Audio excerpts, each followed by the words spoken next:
Hello everyone, I am doctor Rajni. मेरी अपनी organisation है Nirman nature cure and we are working for nature cure कि हम किस तरीके से लोगों को बिना किसी मेडिसिन के, बिना किसी साइड इफ़ेक्ट के, बिना किसी सर्जरी के हम लोगों को कैसे अवेयर कर पाएँ कि आप लोग अपने आप को ठीक कर पाएँ बिना किसी मेडिसिन के। तो हमारा यही मोटिव रहता है। तो आज मैं गैस्ट्रिक प्रॉब्लम के ऊपर डिस्कस करूँगी कि गैस्ट्रिक प्रॉब्लम क्यों होती है, उसके कॉजेज़ क्या हैं, उसके सिम्टम क्या हैं और आप उसको कैसे अपने आप ठीक कर सकते हैं। तो आज मैं उसके बारे में बात करूँगी। इसको जानने के लिए आपको वीडियो पूरा देखना पड़ेगा, जिससे कि आपको समझ में आ जाए कि आप क्या क्या चीज़ें गलत कर रहे हैं जिसकी वजह से गैस्ट्रिक प्रॉब्लम हो रही है। बेसिकली गैस्ट्रिक प्रॉब्लम कोई प्रॉब्लम नहीं है, ये सिर्फ और सिर्फ आपके लाइफस्टाइल की वजह से ही डिस्टर्ब हो रही है।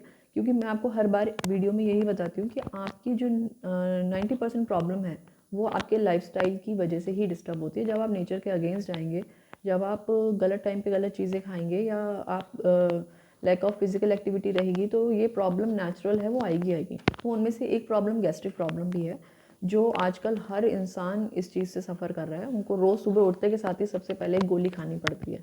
तो हम इसे कैसे क्योर कर सकते हैं, आज मैं उसके बारे में बात करूँगी। देखिए, गैस्ट्रिक प्रॉब्लम जब क्या होता है, हम खाना खाते हैं तो डाइजेशन का प्रोसेस शुरू होता है, खाना पचाने का। तो जब खाना पच रहा होता है तो उस टाइम पे कुछ जूसेस सिक्रीट होते हैं। जब जूस सिक्रीट हो रहे हैं तो खाने के साथ मिलते हैं, तब एक केमिकल रिएक्शन होता है जिसकी वजह से एक गैस बनती है, जिसको हम आंत्र की वायु भी कहते हैं और हम उसको पेट की गैस भी कह सकते हैं। तो जिन लोगों को कब्ज़ रहती है, नॉर्मली ये मोशन के साथ, जब सुबह मोशन के लिए जाते हैं और फ्रेश होने जाते हैं तब ये उसके साथ निकल जाती है। लेकिन अगर किसी को कब्ज़ की शिकायत रहती है तो वो उनकी स्मॉल इंटेस्टाइन्स और लार्ज इंटेस्टाइन्स, मतलब छोटी आंत और बड़ी आंत, दोनों पे उनकी दीवारों पे टकराती है, दबाव देती है, जिसकी वजह से पेशेंट को, मतलब नॉर्मल सभी लोगों को ज़्यादातर ये प्रॉब्लम आती है कि उनके पेट में दर्द महसूस होने लगता है, बेवजह उनको मीठा मीठा सा दर्द होता।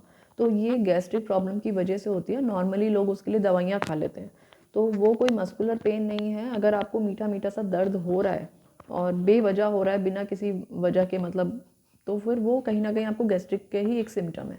ठीक है। अच्छा, बेसिकली क्या है, अब मैं इसके आपको बताऊंगी कि सिम्टम्स क्या हैं, आप कैसे पहचानेंगे कि आपको गैस्ट्रिक की ही प्रॉब्लम है। तो इसके बेसिकली सिम्टम क्या है? एक तो हिचकी आना। ठीक है, कंटिन्यू कई लोगों को हिचकी बहुत आती है, जल्दी जल्दी हिचकी आनी शुरू हो जाती है। इसका मतलब ये सिम्टम है आपको कि आपको गैस्ट्रिक की प्रॉब्लम है। कंटिन्यू डकारे बहुत आना। ठीक है, कई लोग होंगे बैठे हुए डकार लेते रहते हैं, बर्प लेते रहते हैं, तो इसका मतलब उनको कहीं ना कहीं गैस्ट्रिक प्रॉब्लम है। अपान वायु का बहुत ज़्यादा होना, वो भी गैस्ट्रिक प्रॉब्लम का ही एक सिम्टम है। इसके अलावा अगर आपकी हार्ट बीट तेज़ बढ़ती है, हार्ट बीट का बढ़ना, वो भी आपको गैस्ट्रिक प्रॉब्लम की वजह से। सांस लेने में तकलीफ़ होना, अगर आपको भारीपन लगता है, सांस फूलती है और सांस लेने में आपको तकलीफ़ हो रही है, तो वो भी आपकी गैस्ट्रिक प्रॉब्लम की वजह से आपको ये दिक्कतें और शुरू हो रही हैं। तो इसका बेसिक कॉज, मतलब आपको ये दिख रहा है कि मेरे को सांस लेने में दिक्कत है, लेकिन सांस लेने में दिक्कत है, इसका मतलब कहीं ना कहीं आपको गैस्ट्रिक की प्रॉब्लम है, इस वजह से आपको ये प्रॉब्लम क्रिएट हो रही है। ठीक है, मुंह में और गले के आसपास, बेसिकली इससे रिलेटेड माउथ वाले ऑर्गन की तरफ आपको प्रॉब्लम होना, जैसे छाले हो जाना या गले के रिलेटेड कोई समस्या होना, तो ये भी गैस्ट्रिक प्रॉब्लम की वजह से हो सकती है। नींद ना आना, पेट में नीचे की तरफ दर्द रहना, नीचे की तरफ जो आपका लोअर एब्डोमेन होता है, मतलब नाभि से नीचे वाला एरिया, उसमें दर्द होना, या फिर आपको कई बार छाती की तरफ भी बहुत ज़्यादा दर्द महसूस होगा। मतलब इतना भी दर्द हो सकता है कि आपको ऐसा लगेगा कि मेरी जान बचेगी नहीं बचेगी, इससे काइंड ऑफ हार्ट अटैक, ऐसा फीलिंग होगी कि हार्ट अटैक आ रहा है जैसे। तो वो आपको कहीं ना कहीं आपको गैस्ट्रिक प्रॉब्लम की वजह से है।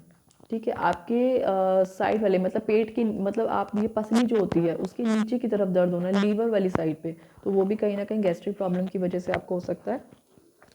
मुंह में बार बार लार का आना, मतलब मुंह में जैसे आप सो रहे हैं लार गिरना, या फिर आपके मुंह में बार बार पानी आ रहा है, थूक आ रहा है, आपका बार बार थूकने का मन कर रहा है, तो इसका मतलब कहीं ना कहीं आपको गैस्ट्रिक प्रॉब्लम है। ठीक है, मुंह में कसा कसा सा टेस्ट रहना, मतलब टेस्टलेस हो जाना, वो भी गैस्ट्रिक प्रॉब्लम है। और इसके अलावा अगर आपके मुंह में छाले हो रहे हैं, तो कहते हैं ना पेट की खराबी, तो बेसिकली वो पेट की खराबी की वजह से आपको छाले बनने शुरू हो जाते हैं और उसी की वजह से आपको गैस्ट्रिक प्रॉब्लम भी होती है। ठीक है, और सबसे बड़ा इसका रूट कॉज जो है वो आपका कॉन्स्टिपेशन। मैंने स्टार्टिंग में एक लाइन बताई कि जब आपको कब्ज़ रहेगी, नॉर्मली ये गैस निकल जाती है, लेकिन जिस इंसान को कब्ज़ रहती है तो उनको उनकी उसकी वजह से गैस्ट्रिक प्रॉब्लम आपकी पूरी ऑल ओवर बॉडी में आती है। जब ये सर की तरफ चढ़ती है गैस, तो आपको क्या होगा, सर में भारीपन होगा, दर्द होगा, चक्कर भी आ सकते हैं। तो ये सारे सिम्टम हैं आपके गैस्ट्रिक प्रॉब्लम के, और ये आप 100% क्योर कर सकते हैं। तो उसको जानने के लिए कि आपको कैसे क्योर करना है, तो आपको अपने कॉजेज़ जानने ज़रूरी है कि किस किस कारण से होती है। ये तो मैंने आपको बताया सिम्टम, कि ये अगर आपको अपने अंदर लक्षण दिख रहे हैं इस तरह के, इसका मतलब आपको कॉन्स्टिपेशन की प्रॉब्लम है। अगर आप, अब मैं आपको कॉजेज़ बताऊंगी कि इन कॉजेज़ की वजह से आपको ये प्रॉब्लम हो सकती है। तो कॉजेज़ क्या हैं आपके? सबसे पहले कि अगर आप खाने को ठीक से चबा के नहीं खा रहे हैं, बहुत कम चबा रहे हैं, तो उस वजह से बेसिकली 32 टाइम्स आपको खाना चबा के खाना चाहिए, अच्छी तरह से चबा के खाना चाहिए, और छोटी बाइट में खाना खाना चाहिए। तो वो एक राइट प्रोसेस है, उससे आपको कब्ज़ नहीं बनेगी, ठीक है। इसके अलावा खाना खाने के साथ बीच में पानी ना लें। जैसे कई लोग होते हैं, एक दो टुकड़े खाए ऊपर से पानी पी लिया, तो आप ये गलत कर रहे हैं। इससे भी आपको कब्ज़ बनती है और फिर आपको गैस्ट्रिक प्रॉब्लम क्रिएट होगी, ठीक है।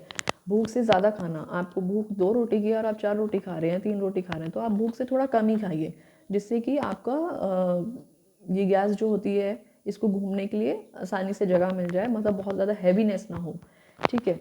अच्छा, जब गैस होती है तो कई बार आपने देखा होगा पेट फूला फूला भी महसूस होता है, ठीक है। तो जब पेट अफरा हुआ फूला हुआ महसूस होता है, इसका मतलब वो भी गैस्ट्रिक प्रॉब्लम की वजह से है। ये आपको नीचे वाला एरिया एकदम भारी सा दिखेगा, तो वो भी एक सिम्टम है गैस्ट्रिक प्रॉब्लम का। और एक सबसे इम्पॉर्टेंट थिंग जो नॉर्मली लोगों को नहीं पता, कि अगर आपको गैस्ट्रिक प्रॉब्लम है तो उसमें लेडीज़ को बांझपन भी आ सकता है, सिर्फ और सिर्फ गैस्ट्रिक प्रॉब्लम की वजह से। अगर गैस्ट्रिक प्रॉब्लम है तो लेडीज़ को प्रेग्नेंट होने में दिक्कत हो सकती है। इस चीज़ का खास तौर पे ध्यान रखिए कि गैस्ट्रिक प्रॉब्लम ना हो, ठीक है। उसके बाद अगर आप दालों में प्रोटीन बहुत ज़्यादा होता है, अगर आप दालों का सेवन बहुत ज़्यादा कर रहे हैं, दालों को बहुत ज़्यादा खा रहे हैं, तो उससे भी गैस्ट्रिक प्रॉब्लम होती है। रात को लेट खाना खाना, खाना खाने के साथ लेट जाना या बैठ जाना, इससे भी गैस्ट्रिक प्रॉब्लम होती है। खाना खाने के बाद, चाहे आप दिन में खाना खा रहे हैं चाहे रात में खाना खा रहे हैं, कम से कम 100 कदम ज़रूर चलें, घर में ही चलें लेकिन चलें ज़रूर, एकदम बेड पे ना लेटें। एक्सरसाइज दिन में ज़रूर करें। जैसे आपका रोज़ का ब्रश करने का एक रूटीन है, नहाने का एक रूटीन है, अपने रूटीन में एक्सरसाइज को ज़रूर लेकर आएँ। This is very very important. किसी को मानसिक तनाव है, स्ट्रेस है, सबको रहता है नॉर्मली, लेकिन आप किसी चीज़ को बहुत ज़्यादा कर रहे हैं और जब आप एक्सरसाइज नहीं करेंगे तो वो प्रेशर और बढ़ेगा, तो उसकी वजह से भी आपको गैस्ट्रिक प्रॉब्लम हो सकती है। इसके अलावा आप जैसे कि वायु प्रधान फूड ले रहे हैं, मतलब जिसमें बहुत ज़्यादा वायु होती है, जैसे कि आलू, बैंगन, गोभी, इस तरह के जो फूड आप ले रहे हैं, उड़द की दाल, इस तरह की चीज़ें, या मखनी दाल या राजमा, तो इन चीज़ों में क्या होता है, वायु बहुत ज़्यादा होती है। अगर आप इन चीज़ों का सेवन बहुत ज़्यादा करते हैं तो भी आपको गैस्ट्रिक की प्रॉब्लम हो सकती है। इसके अलावा खाना खाने के बाद घूमना नहीं, और खाना खाने के साथ साथ आप कोई भी लिक्विड चीज़ लेते हैं, खाना खाने के साथ साथ आप पानी बहुत ज़्यादा पी रहे हैं। इस चीज़ का ध्यान रखें कि खाना खाते वक्त या खाना खाने के पूरे प्रोसेस में आपको ज़्यादा से ज़्यादा 1 गिलास पानी लेना है। कोशिश करिए कि ना ही लें, और अगर आप लेते भी हैं तो 1 गिलास से ज़्यादा नहीं होना चाहिए। खाना खाने के आधे घंटे बाद ही आप पानी लें, या 1 घंटे का गैप रखते हैं तो बहुत अच्छी बात है। तो इन छोटी छोटी चीज़ों का आप अगर ध्यान रखेंगे तो आपको 100% कॉन्स्टिपेशन और आपकी गैस्ट्रिक की प्रॉब्लम ठीक हो जाएगी। तो बेसिकली यही कॉजेज़ हैं जिसकी वजह से आपको गैस्ट्रिक प्रॉब्लम आ रही है। अगर आप इन कॉजेज़ को ठीक कर दो तो 100% आप क्योर कर सकते हैं अपने आप को। अच्छा, मैं कुछ एक्यूप्रेशर पॉइंट्स भी बताऊंगी। जैसे ये वाला जो बेसिक पॉइंट होता है, ये वाला, आप इस पॉइंट को ज़रूर दबाएं। ये पॉइंट दबाने से गैस्ट्रिक प्रॉब्लम काफ़ी हद तक ठीक होती है। इसके अलावा आपके ये देखिए, ये जो 2 फिंगर्स हैं, इस तरीके से मैं दिखाती हूँ, यहाँ पे ये 3 फिंगर्स आप इस तरीके से रिस्ट से लेंगे, तो 3 फिंगर्स के बाद जो ये वाला पॉइंट आ रहा है, इस पॉइंट पे आप प्रेशर देंगे, तो इससे आपकी कॉन्स्टिपेशन की प्रॉब्लम भी क्योर होती है और गैस्ट्रिक की प्रॉब्लम भी क्योर होती है। सेम इसी की बैक साइड पे भी आपको यहाँ पे एक पॉइंट दबाना है, तो इससे आपकी गैस्ट्रिक प्रॉब्लम काफ़ी हद तक क्योर होगी, आपको काफ़ी रिलीफ मिलेगा जिसको गैस्ट्रिक की प्रॉब्लम है, ठीक है। और इसके अलावा एक पॉइंट आपका यहाँ पे है, ये वाला, ये यहाँ पे भी आपको एक पॉइंट दबाना है, इससे भी आपको गैस्ट्रिक की प्रॉब्लम में काफ़ी ज़्यादा रिलीफ मिलेगा।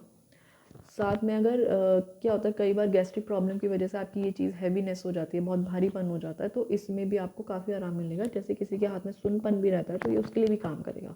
तो ये वाला पॉइंट आपको, ये देख लीजिए, ये इधर की तरफ है, तो इन पॉइंट्स को ज़रूर दबाएं। एक्सरसाइज में मैं आपको सजेस्ट करूँगी कि जिसको गैस्ट्रिक की प्रॉब्लम रहती है, कब्ज़ की प्रॉब्लम रहती है, वो